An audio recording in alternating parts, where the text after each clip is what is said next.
am realizat un circuit format dintr-o baterie, sursa electrică, un rezistor. Dacă nu aveți un rezistor, puteți folosi un bec în loc de rezistor și un ampermetru pe care o să-l legăm, iată, în serie cu celelalte elemente de circuit. Și citim intensitatea. Intensitatea este de 32 mA, adică 0,032 amperi. Închidem aici circuitul, tot cu bateria de 1,5 volți și l-am dat pe voltmetru, măsurăm tensiunea la bornele rezistorului. Măsurăm o tensiune de 1,53 de volți. Același rezistor l-am alimentat la o baterie de 3 volți. Sunt două de 1,5 volți legate în serie.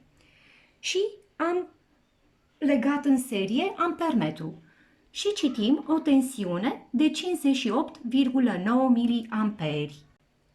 Am legat voltmetrul în paralel la bornele rezistorului și măsurăm la bornele lui o tensiune de 2,84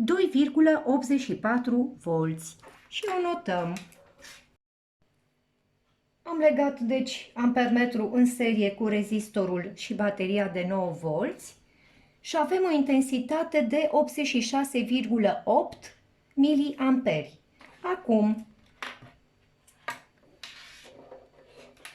legăm rezistorul la bornele bateriei, dăm multimetru pe scala voltmetrului și venim în paralel cu bornele voltmetrului la bornele rezistorului să-i măsurăm tensiunea. Măsurăm o tensiune de 4,2 volți. Iată rezultatul măsurătorilor. Deci, când am alimentat rezistorul la bateria de 1,5 volți, am obținut o tensiune de 1,53 volți și o intensitate de 0,032 amperi. Și ne-a dat o rezistență de 47,8 ohmi. În al doilea caz, când am alimentat rezistorul la bateria de 3 volți, ne-a dat o rezistență de 48,9 ohmi. Când am alimentat rezistorul la o tensiune de 9 volți, ne-a dat o rezistență de 48,8 ohmi.